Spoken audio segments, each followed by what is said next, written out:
Welcome to today's Environment and Energy Leader webinar sponsored by LRQA, a leading global assurance provider supporting clients on their journey to a safer, more secure, and more sustainable future. My name is Jessica Hunt, and on behalf of the entire team at E&E Leader, I welcome you to using ISO management systems to reach ESG goals.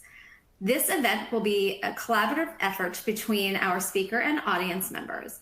During the presentation, Heather Moore, Supply Chain Technical Director for Director for Sustainability, at LRQA, will dive into the key drivers of sustainability as well as reporting frameworks. We do have a total of 6 poll questions during today's event. The poll questions will record data during the live broadcast as well as on demand. Questions specific to the presentation as well as any technical questions may be submitted through the Q&A chat widget, which is already open on your screen. We just ask that before submitting technical questions that you follow the help widget steps at the bottom of your console. Please feel free to utilize the attendee chat feature. You may have to double click twice on it for it to open. Say hello, let us know where you're from. Feel free to interact with other attendees on today. I will tell you that we have over 75 countries represented from our registrants. So it is fantastic to see such a global audience on with us. Additionally, take note of the 2 call to action buttons and resources provided by E&E Leader as well as LRQA, and feel free to connect with attendees as well as us on our social channels. Just a quick reminder, if for some reason your slide does not advance during the poll questions, refresh your page and you should be good to go. And I do apologize at any point today if 1 or 3 of my dogs start barking. Hopefully we get through this event without any extra noise. But enough for me. You are here to listen to Heather. It's always a pleasure to work with you, Heather. We really enjoy all the insight that you bring to our audience. So at this point, I'm going to turn it over to you and rejoin you at the end of your presentation for Q&A. Excellent. Thank you, Jessica. I'm excited to speak with everyone on the call today, and let's just get started. I have about 20 minutes of maybe 15, 20 minutes of talking, and then we'll open for questions after that. So as an auditor, one of my favorite things is bringing individuals together through the audit process within an organization who have never worked together before, right? Sometimes it's procurement and environmental staff, or real estate division and environmental staff. The concepts here and this talk is about bringing 2 systems and 2 tools together that match quite well. And I don't really see how you can have one without the other. And hopefully you'll agree with me at the end of this. First, I'm going to give you a brief introduction to sustainability, what it is. I think we all have a fairly good idea about what that is, what the drivers are, and 4 of the most common reporting frameworks that companies use to be transparent about their sustainability efforts and climate risk. We'll talk through that. We'll look at what the commonalities are between those frameworks, and then we'll go on to looking at ISO management systems and what those are. I'll give you an introduction just so we all have the same understanding. And then the third part will be how they fit together quite well. Excellent. So let me move this forward. Yeah. So obviously, impacts of climate change are being felt around the world. These visible impacts are forcing people's attention and calling on corporations to act. That's why we're here talking about this, right? Now more than ever, it is really critical for companies to consider their impact on climate change and associated mitigation and adaptation efforts, and looking at their strategies and operations and how they're disclosing and evaluating their climate risk. I see 3 reasons for this, right? One is, my background is in environmental engineering. I've been in auditing for about 15 years, focused on environmental. And within the past 4, maybe 3, 4 years, finally, there's this huge uptick in sustainability. And I see it that the financial sector has joined in with the environmentalists, and they see the light here, right? The financial sector investors are saying climate risk is actually something that we need to be considering. You know, Larry Fink of BlackRock has been talking about sustainability for a number of years, and they realize that it's something they want to understand how the companies they're investing in are dealing with it. And also consumers are smarter. We want to make sure the brands that we're purchasing are credible, and we want to trust what we're doing and trust that what they're doing is correct. And I think because of those two things, there's also a growing regulatory demand for companies to talk about their climate risk and talk about how they're handling it.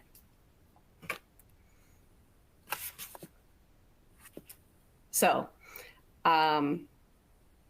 different ways to do it, right? There's tons of standards out there that are trying to help companies report on ESG or sustainability. And I've brought up the 4 most common, and I call these reporting frameworks because they help companies understand how best to frame all of the information and data that they're gathering and make it easier for us to understand and compare against company versus company. So there's 2 on the left, Global Reporting Initiative and CDP. They're 2 different, but they're very all-inclusive. They ask a lot of questions. If you look at those reports that companies prepare in line with those frameworks, they tell you a lot of information about what the company is doing, what their strategy is, how they're mitigating their risk, and also the data. On the right side, you'll see 2 that are more focused on what investors want to know, SASB standards that are now part of IFRS, and also TCFD. And what I've done in this slide is try to pull out the most important things that each of those frameworks are asking companies to report. And I wanted to see what's common, right? So here you can see there's governance, right? Everyone wants to know how companies are governing their climate risk. Obviously, strategy and risk assessment is also part of it.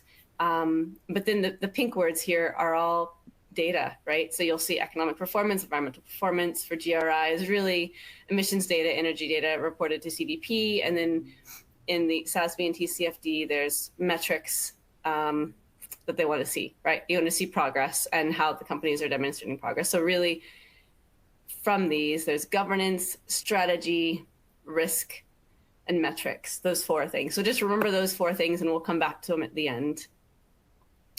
So, oops. All right, so now we have the first 3 poll questions. And I'm interested to know what standards do you report against? So it could be all of the above, it could be one or the other. I'll give you a few minutes, not a few minutes, maybe a few seconds to answer this question. SASB, these are just the 4 that we just talked about.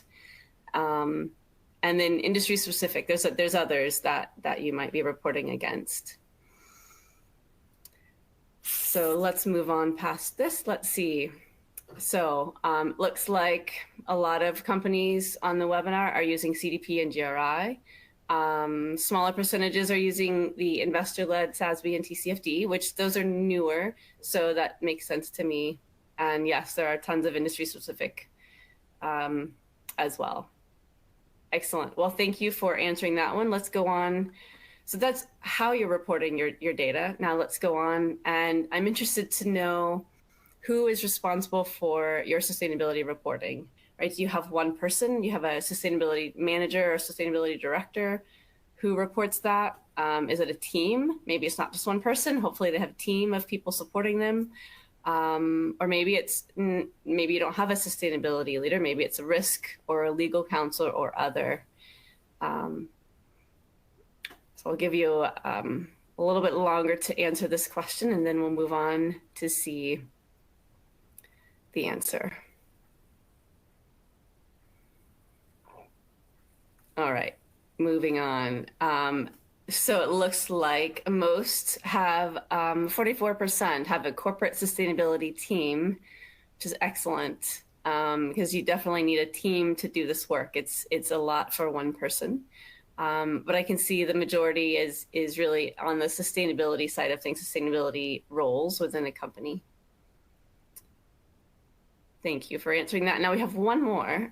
So what is your, in thinking about reporting and everything you're doing, what is your biggest worry about your organization's sustainability objectives? First one, we don't have one. Maybe you don't have an objective. You don't know where to start, ability to measure it. How are you measuring your objectives? Who's accountable for it? You overstate how well you're doing. That happens. Or maybe you have other worries. I think perhaps a combination of all of these is what most companies are worrying about.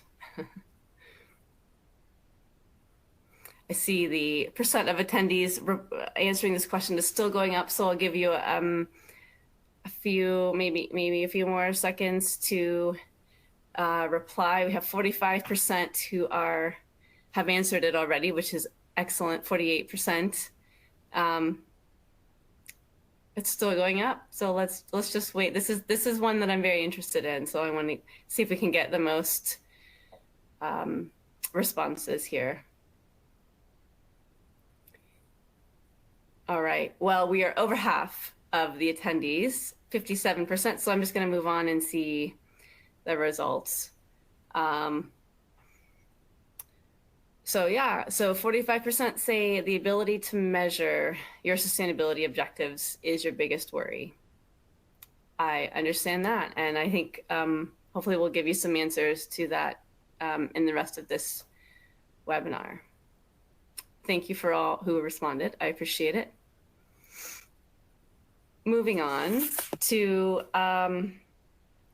sustainability scorecard, right? How do you measure it? What are you measuring? And really the point here, so this circle here is our kind of assurance cycle.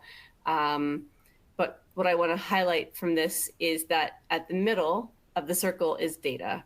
And data, right? There's standards that help us understand how to use the data. You can monitor, verify the data. You can use it to set actionable improvements, things like that. But really the main driver of this whole thing is data. And so where is your data coming from? For most organizations, your data is coming from your sites. If it's a manufacturing organization, you have manufacturing plants around, they're using energy, using water, creating waste. You know, this is the data that we're talking about. And it's similar for other organizations and other industries as well. So looking at a site level, that is what brings us to ISO management system standards. Now, if you're not familiar with management systems are really the way in which an organization manages the interrelated parts of its business to achieve its objectives, right? And objectives can relate to a number of things. It could be product quality, quality of the service you're providing, environmental performance. Obviously, I've given some examples of management system standards here. 14,001 is for environmental management systems, 50,001 is energy, 46 is water, and 45 is health and safety. So whatever your objective is, your management system is how you group your business together and make it work to meet these objectives, right? I would say that ISO management systems help organizations improve their performance by using kind of two different things, right? One is it specifies repeatable steps that an organization can implement to achieve these objectives, right? So repeatable steps. And then the second is it creates a culture of engagement. There's a cycle of self-evaluation, correction, improvement of operations, and employee awareness. And so it's engaging the full organization to make this happen, right? So repeatable steps that you can follow and really fully a culture of engagement. And those are the two things that I see that are very important that the ISO standards help you with. These standards were developed by international experts with expertise in global management, leadership strategies, effective and efficient processes and practices. Most importantly, I feel these standards no matter what you're looking at, whether it be environmental, energy, water, whatever, quality, they have common clauses or sections within the standard that enable each of these standards to fit perfectly together. So here's, if you're familiar with management systems, you have seen this many times. This is the plan, do, check, act cycle. And it fits in all of the different clauses in any standard that you pick up. You'll see clause 4, which is the context of the organization. That's where you start. That helps you understand your organization, the issues that can affect it, and your ability to achieve your intended results.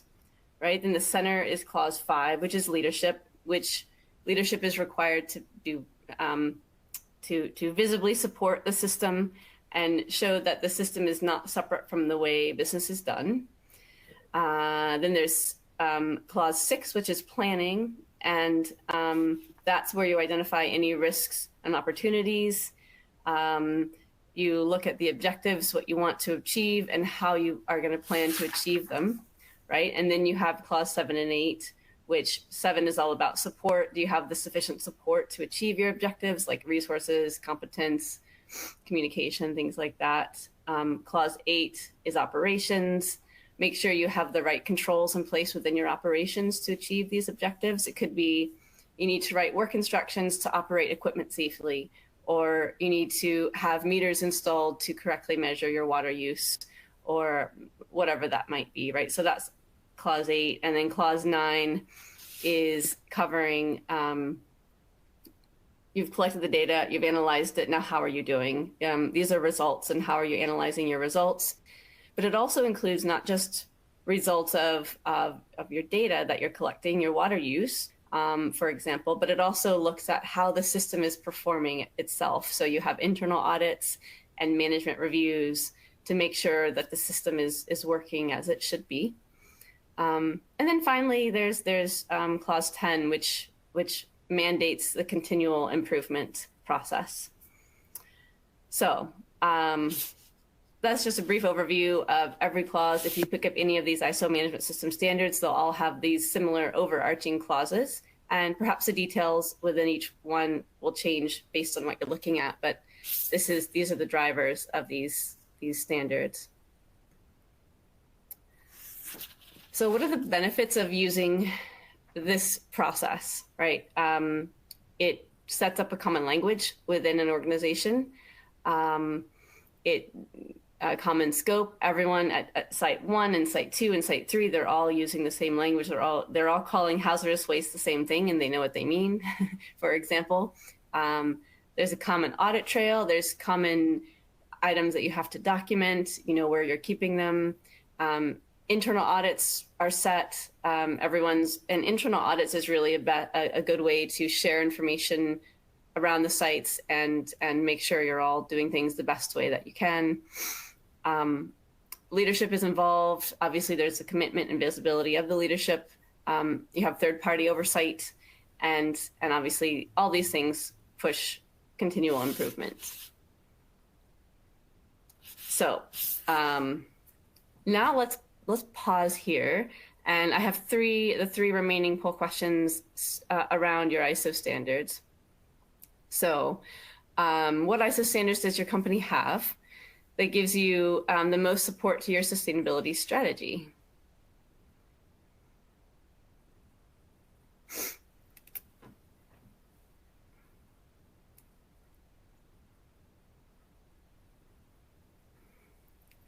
So I'll give you some time to think. I see the responses are coming in slowly. And you can think about how they relate, right? Your sustainability strategy, you might have goals around energy use. Does that fall into 14,001 environmental?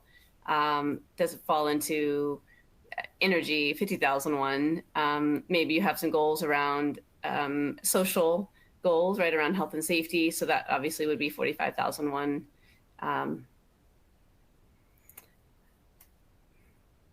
We have over half have responded, so that's excellent. I'll wait maybe 5 more seconds, and then we'll see the results.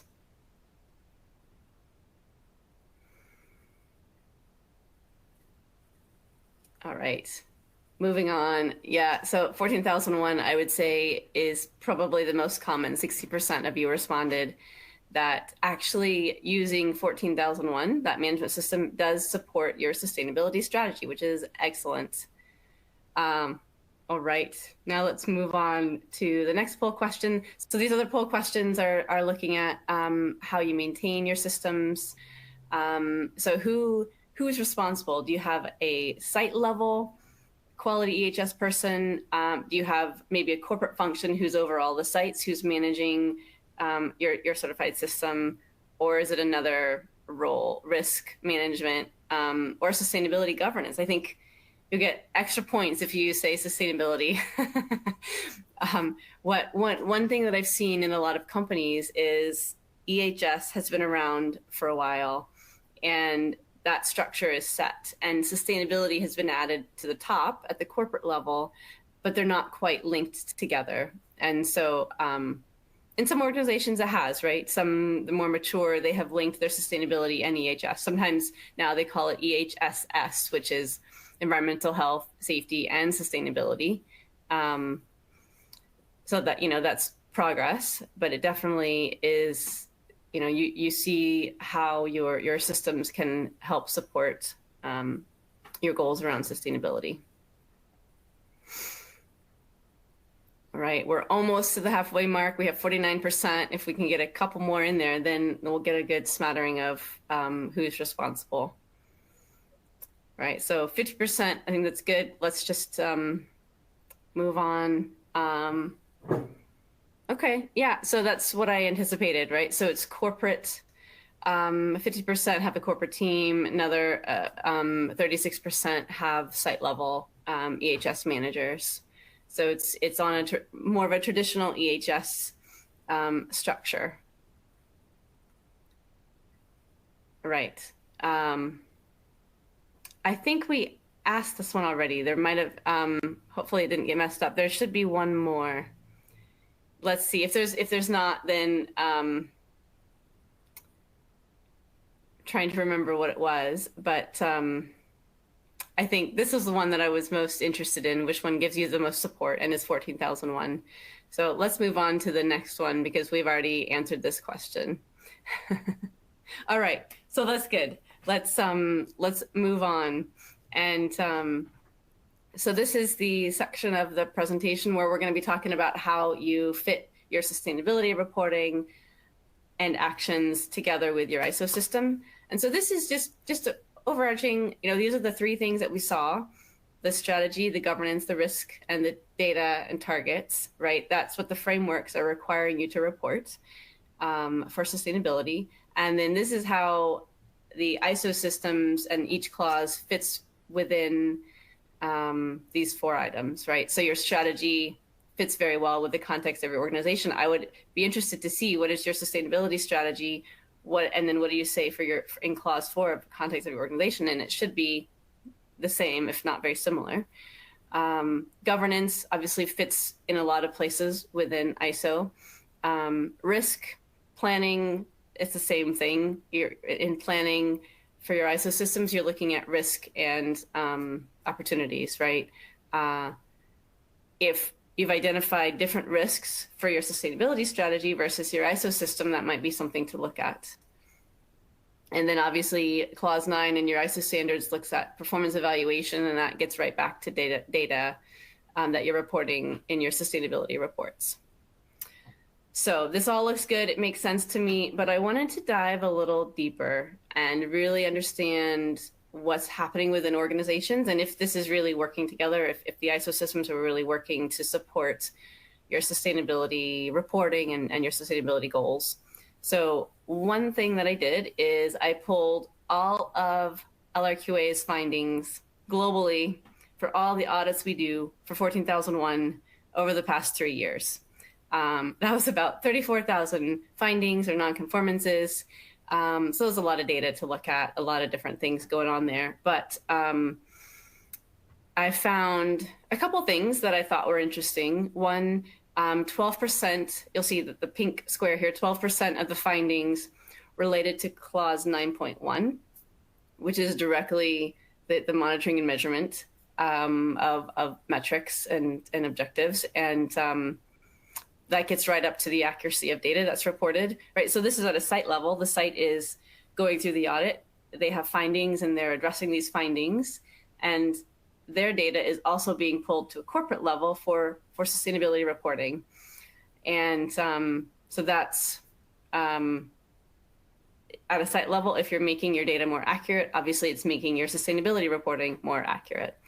And then on the left side, the green, 24% of these findings were related to clause 8.1 around operational planning and control. And there were various issues in that really, I mean, 8.1 can handle a lot of a lot of different things. But I found it interesting that about 10% of those 24 findings involved waste.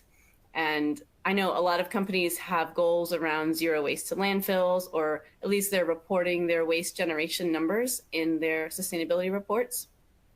And that relies on sites correctly calculating their waste numbers. And during these audits, right, we're having a lot of findings around how waste is handled incorrectly or classified incorrectly. So if that's happening at a site level, how is the data at a corporate level correct? Or maybe to put it in another way, if you're going through these audits, you're finding these issues and correcting them, which then makes your corporate data more correct. And then more real. And this is just findings from third-party auditors, right? I'm sure these companies are also doing internal audits, and they're finding and correcting things during those internal audit processes that are also improving their processes and their data. So I thought that was very interesting to see. So I thought, well, okay, let's compare. This is just 14,001, which is obviously from the poll questions, right, the most common one. But I wanted to look at other standards as well. This is 50,001, which is energy management systems. This one is less popular, I would say, and less not used as frequently around the world as 14,001, but I still pulled 2 years worth of data and looked at the nonconformances. And I thought it was interesting for this one that 32% were involved around planning, which is the risk and opportunities.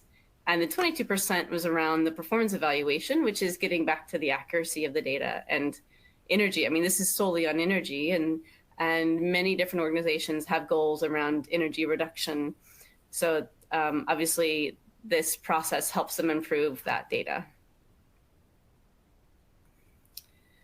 So going one step further than just looking at overall findings and where they fit into the clauses, I wanted to actually see what the findings were and what improvements were being made at the organizations. And so this table, don't look at it across because they're not related on the rows, but if you just look down on the columns, I pulled a couple findings from some of these standards to try to understand how this was working, right? So if we start at 14,001, environmental management systems, one of the findings I thought was interesting was environmental data, right, was incorrectly identified as health and safety data, which is kind of silly. How does that happen? Well, it happens, and this happened enough that it was brought up during a third-party audit. That's just meaning that at a corporate level, when you're trying to pull data from each site, the data that you're pulling, there was maybe some misunderstanding at the site level on where to report it, or some miscommunication on how to report it, and that gets up to the corporate level that the data they're trying to report is incorrect. And so hopefully that was corrected and it worked out, right? And the next finding I thought was interesting, basically talking about significant and widespread lack of due environmental care was observed. And this just gets back to your risks and opportunities. And if you're having sites that are going through these audits and realizing this, there's an opportunity there to help them correct it. And that will then help you meet your sustainability goals. The next one, waste bins were mixed with contaminated and non-contaminated waste. So that's a specific example of, if this site was to be reporting their waste generated data, have a feeling it would have been not correct. Right. So now you're trying to make goals around your waste. And how can you when you're not getting the correct data from your sites?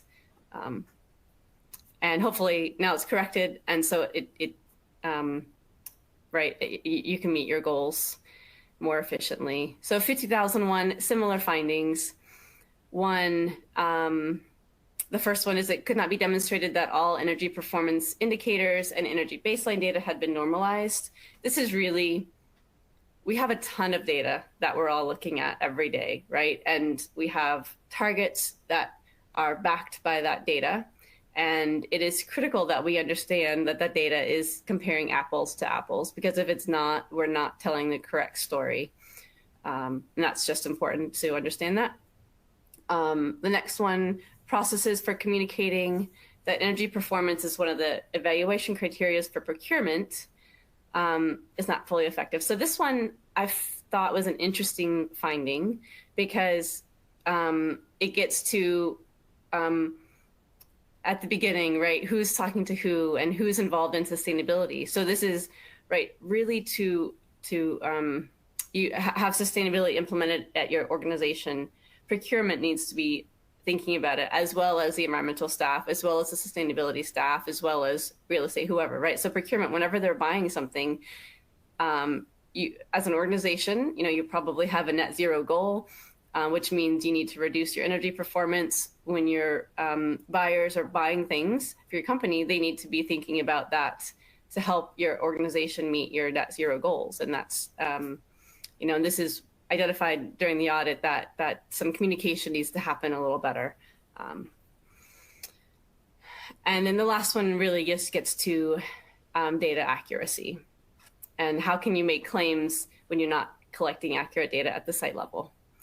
So those are management system findings that you have when you have a certified management system. We also do verification, which is more focused not on a system, but it's focused on the accuracy and completeness of the data. So these findings I pulled just as examples of findings that we have during verification process. And most of them relate to accuracy of data. The first one talks about the quantity of fuel used, the quantity that they used to calculate emissions against was not consistent with the evidence that the site provided. And it was a pretty large difference. And so that's, if this site, I don't know if they did or not, if they had an ISO system, maybe that would have been corrected before the verification happened. Then the second one is about refrigerants and identifying different refrigerants. And that's important when it gets to your emissions calculations, because different refrigerants have different global warming potentials. And so they basically have different emissions. And so if, a site thinks they have R417A, but they really have R410A, depending on the different refrigerants, that can be actually a material difference. So it's, these findings we're having, it can be corrected if they had a system that was checking this internally. And the last one too is about accuracy of data. So yeah, that's hopefully what I see is, right, we have the sustainability goals at a corporate level, then all the way down to the site level, how ISO systems can help you correct the data. Right.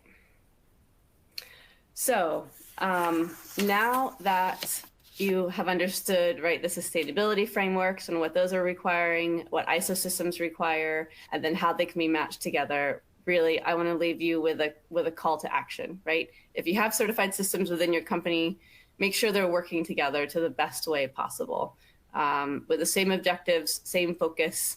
And if not, why aren't they, and solve that, right? Let's use the tools that we have to drive real progress. So I'll leave it at that. Why don't we open it now to questions and answers? I am excited to hear from you. And I mentioned this in the attendee chat, but I just want to thank everyone who's on with us today for being so actively involved in today's discussion. I have so many questions to choose from for you, Heather. So let's get started. We will do our best to answer the 40+ questions that have come in over the last 35 minutes. Okay, so let's get Sounds good. started. Is an ESG strategy really necessary for a company with fewer than 10 personnel and who buys virtually all, and someone who buys products overseas? How would you measure that? Sure, that's a great question. Um, I was just, and that I would say a resounding yes, right? I mean, is it critical for us to live on this planet? Yes. And we all use resources. If it's a company of 10 people, perhaps they have a less impact than a huge company, but you're still having an impact. You know, maybe it's a consulting firm. Maybe you have data stored on um, what do they call it? Data, whatever. Data centers. That's it, right? You're using data centers. Data centers use a lot of energy and a lot of electricity and maybe a lot of water use as well for cooling or refrigerants. This is something that you need to understand what your footprint is and understand how you can reduce it. If you don't have a sustainability strategy, you won't be considering those implications. Also, I think one more thing to consider, no matter what the size of your business is, if you can show that you are looking at these topics, it makes your product or whatever you're delivering, what service you're delivering, much more interesting to your clients, right? And you may find that there's businesses that you haven't considered in the past, and now you have it, right? It's actually more money for you, more commercial opportunities for you that way. So there's two things, right? One, you want to make sure that you're being responsible, even in your small footprint. You know, you want to look at your supply chain where you're purchasing a lot of things overseas. Where is it coming from? What risks do you have in that supply chain? And then, yeah, more business opportunities for you as well. All makes sense. And we're actually going to stay on the supply chain topic. What are the bottlenecks for ESG in supply chain management in terms of growth as well as technology? That's a good question. So that's a whole nother topic, right? Supply chain bottlenecks. I'm not gonna talk about that now, but what I see, especially for sustainability, is scope 3. And if you know, so there's 3 scopes of emissions, and emissions are categorized in 3 scopes, I'll say, right? So there's scope 1, which is your direct emissions, scope 2, indirect emissions like electricity. Scope 3 is everything else, other indirects. It can be as simple as business travel or employee commuting, or it's purchased goods and services or use of sold products. And how, just looking at purchased goods and services, how do you calculate your scope 3 emissions for purchased goods and services for your supply chain? And a bottleneck there is just data, right? That needs a lot of data. And how are we going to share that? You know, how I want to know my tier 1 suppliers' emissions. We're starting there. We're starting to see suppliers reporting their emissions to companies. We're starting to see bigger companies requiring their suppliers to do that so that they can better calculate their scope 3 emissions. But we have a long way to go in the scope 3 future, I would say. Thank you for mentioning and talking about scope 3. I know we're not really talking about supply chain management right now, but scope 3 was something that was brought up by attendees through the group chat today. So thank you for touching on that. All right, so let's get into this. Might be one of my favorite questions that has come in because I think it is relevant no matter what industry you are in. Which connections do you see between ISO requirements regarding context, interested parties, and ESG materiality requirements? That's a good question. And I don't know if I should go back to the slide where we kind of, maybe I can do that. I think you can see this, right? Yep. It is, here, right? So this is how I see overall it fitting in. Now, if the question was specific to materiality analysis, what a materiality analysis is in these 4 things: strategy, governance, risk, and data. you need to figure out what's most important to your stakeholders for you to include. There's a lot of stuff you can include in those 4 categories, right? But what's most important? And that's where your materiality analysis comes in. And I would think if you have a certified system or you haven't, but maybe you can work on it, whatever you've identified in ISO system under planning would help inform your materiality to your risk. If you're in the process of doing a materiality analysis on a corporate level, look at what you've done already for your ISO systems, if you have that in place. Or you can just review the standards and see what the ISO standards recommend, and see if that helps inform your materiality analysis. I think it's quite connected, everything that you're covering here. Yes, no, I completely agree with you.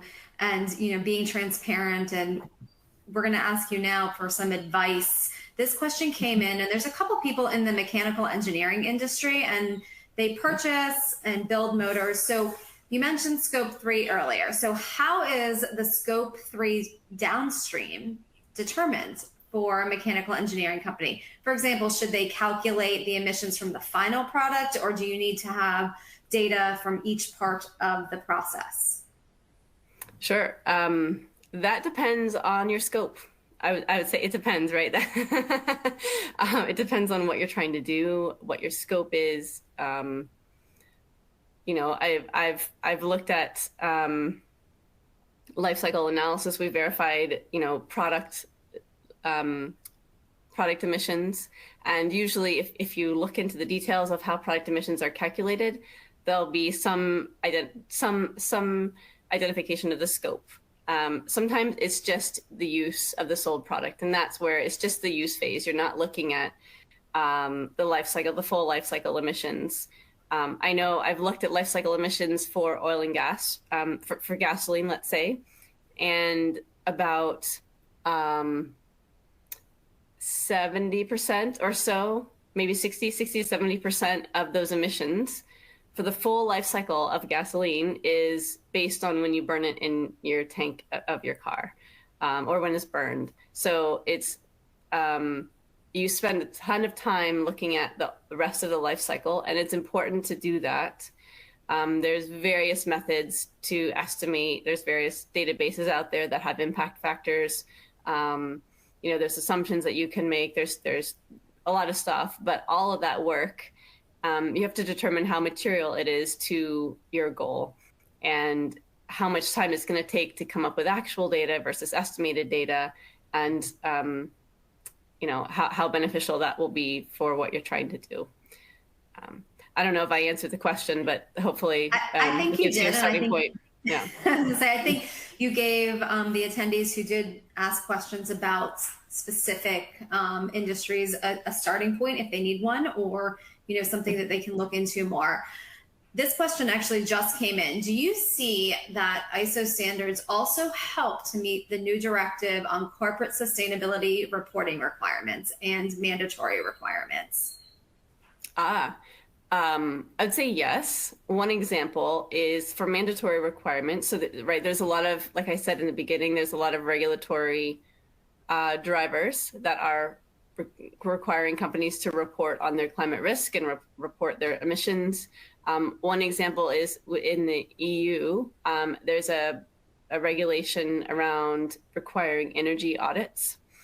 At the moment, the name of the regulation is elusive. I can't remember it, but I can look it up. But basically, it's requiring companies to track their energy performance and go through energy audits. And instead of doing energy audits, another way to meet that regulation is to have an ISO 50001 certified system, right? So that's a direct example where having an ISO system meets the regulatory requirements. And quite frankly, it seems instead of going through an energy audit every year and working through that, just to have a system, it can be easier for your organization. So that's one example. I think overall, right, part of ISO systems, whether it's quality, environmental, or any, the other examples, in some of the clauses, you have to look at legal and other requirements, compliance risk, And if you, and it gives you a solid foundation to evaluate any compliance risk and compliance requirements that you might have. So indirectly, I think having an ISO system does help because it gives you a framework to analyze that requirement. Thank you. And I think, this was a topic that was brought up a couple of times in our Q&A, which is the S in ESG. Is there an ISO system to measure S, the S component? Sure. S, social, is that's a lot. There's a lot in social, right? There's social metrics that companies can report, right? There's a percentage of women in leadership or whatever it might be. It might be safety. A lot of people look at safety as a social metric. So yeah, I mean, for safety, there's 45,001, right? So that helps you manage your occupational health and safety. There's also, a lot of people think when they think social, you think labor audits, human rights audits, social audits. And that there is an ISO standard for that. It's 26,001, covering social responsibility. So there's that. There's also numerous other standards out there that help you manage it. I think that if you even just thinking about 14,001, which is focused on environmental, but it has aspects of training and competence. So maybe lightly touching on social as well. So, it's, yeah, I think, hopefully that answered. I can't think of anything else at the moment, but hopefully that answered the question. No, I think that's great. And I know it also depends on your specific ESG goals and targets and what you as your company is focusing on. So if we go back to emissions reporting related to scope 3, when, for example, emissions reporting is done more than once. So my company reports on emissions related to the use of the product, and the producer also does. So what is that going to look like? How is that going to play a role into the overall reporting structure? Sure. So that's why we have scopes, right? So for you, it might be a scope 3, right? You said there was a producer. The producer is reporting their emissions as scope 1 or scope 2. It comes into your inventory as a scope 3 because it's other, maybe you're purchasing something from them. So that's the whole design of the scope 1, scope 2, scope 3 to reduce double counting, but also to help you look at where your emissions are within your organization, how much influence you have over those emissions. Obviously, scope 3, you have less influence over them, but you have to engage your suppliers and work with them on those instead of just being able to directly influence how much consumption you have. Makes complete sense. We're going to pivot a little bit and talk about management. So who is the standard management driver? And this had to do with one of the poll questions, but who is the standard management driver in the company for sustainability implementation? And I know that can look different depending on the industry, depending on the size of the company, dealing with boards or public companies. So if you could give just a kind of a brief overview in your experience, what you've seen and what any best practices you've picked up. Sure, that's a great question. We have seen over the time, and I think that there's data out there to show this, but companies are starting to have directors of sustainability or sustainability managers or whatever that might be at a corporate level. I know within LRQA, we now have a sustainability director, right, who's managing our own sustainability efforts, which is excellent. But we didn't have that 10 years ago, so now I would say mostly it's that corporate role that companies are starting to hire in an individual or a team to manage sustainability efforts throughout the company.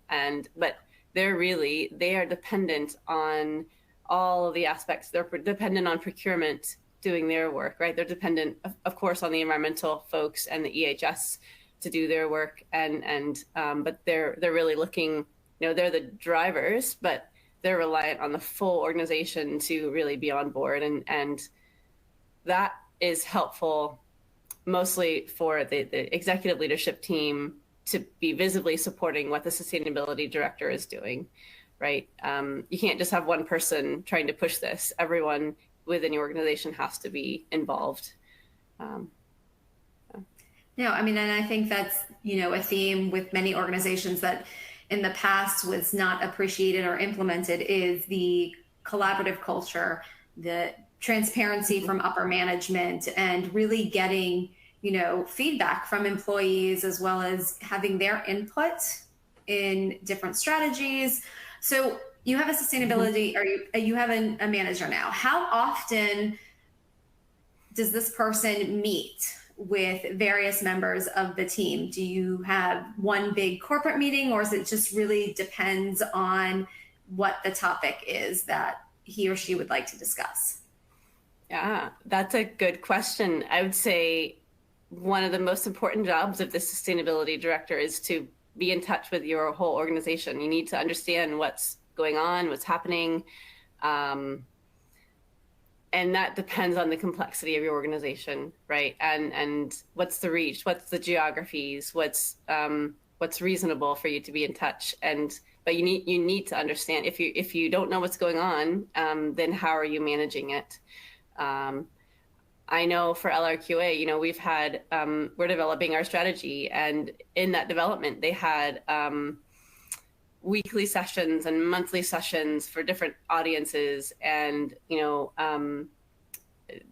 it depended, right? It depended, and but once we're done with that process, and they try to get input from everyone in the organization, or at least all parts of the organization, then it goes from there, and then you move to the next set of communications. Once you have that set, now how are you going to maintain it and manage it? One thing I was going to also add is, I guess this gets back to the other question, but what we see is right, you have the corporate director.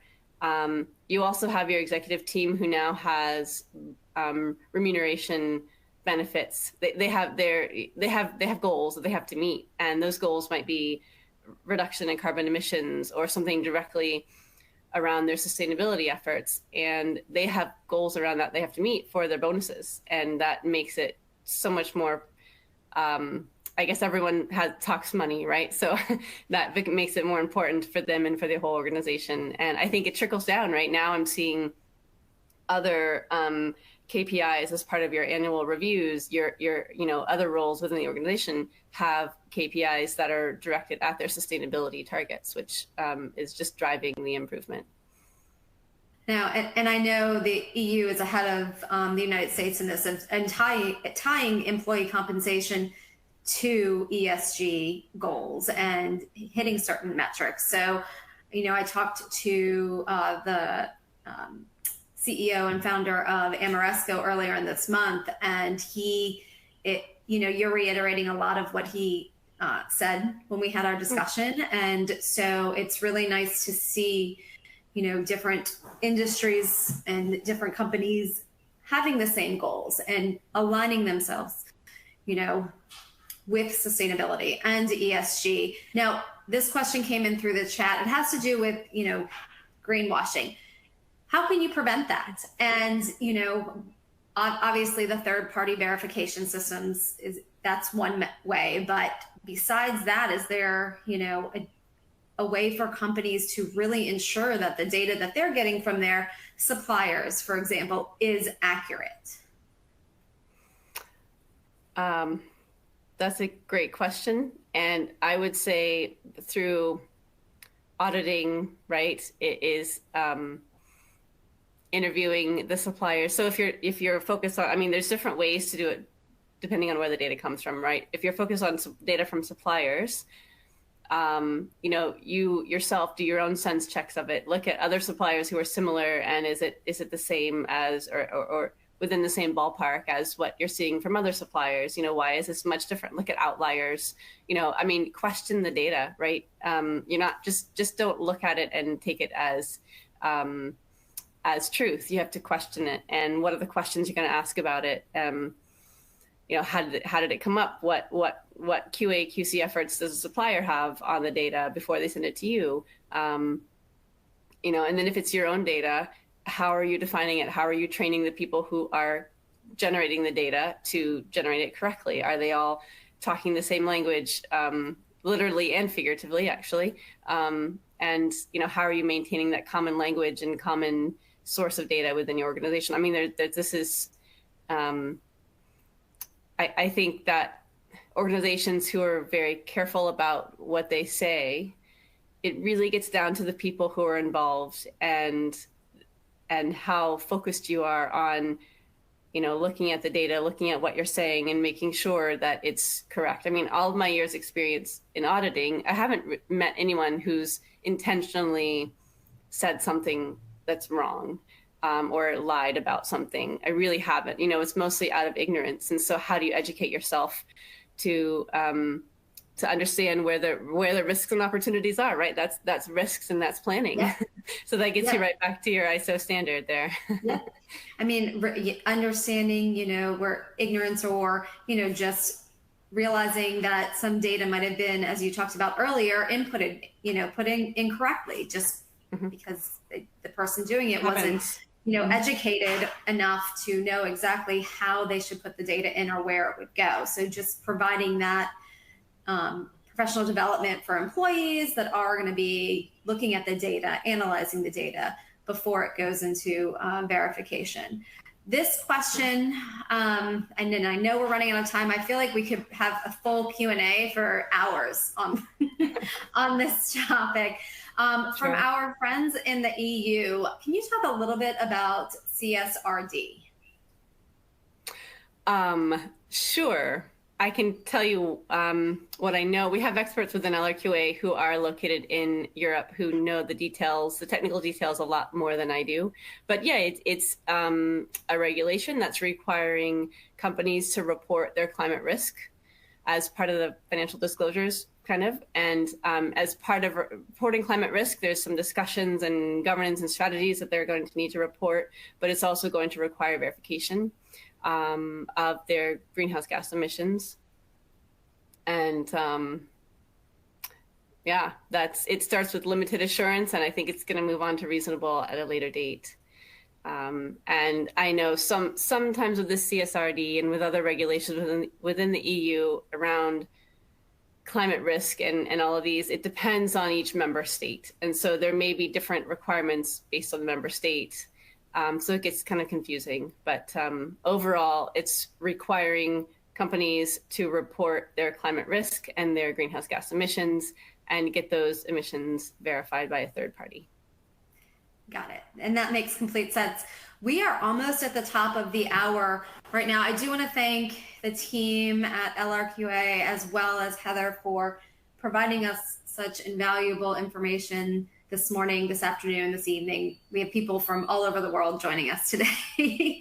So I just want to thank that. I'm going to give Heather the last word, but I just want to remind attendees that if you have questions for Heather or any member of LRQA, please feel free to submit in the chat widget now, or you can submit it in the survey. The survey is going to pop up on your screen at the conclusion of the event, but it is also available at the bottom if you want to fill it out now. We appreciate all the feedback that you have for us at E&E Leader as well as LRQA. So Heather, I'm going to give you the floor to kind of wrap it up, and then I'll close out today's event.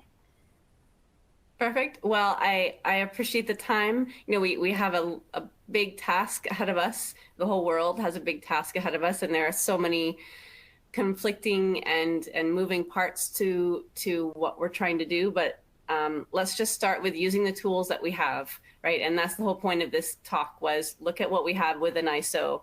ISO management system standards let's use that to help drive real progress. Couldn't have said it better myself. We have the tools and we need to work together. And, this is a global initiative, global problems that we are dealing with in terms of sustainability and net zero emissions. So again, thank you everyone for being on with us. The event will be available on demand for those who watched today's presentation live, as well as those, and I apologize as we are closing up for the dog of mine that's whining in the background. We may almost almost made it through the entire hour without any noise. And a certificate of attendance is available to all registrants who hit the attendance requirements. So that will be available in your console, as well as the follow-up email that goes out tomorrow. So thank you again. And at this point, we're going to conclude the webinar. And Heather, I look forward to working with you more in the future. Sounds good. Thank you so much. Okay.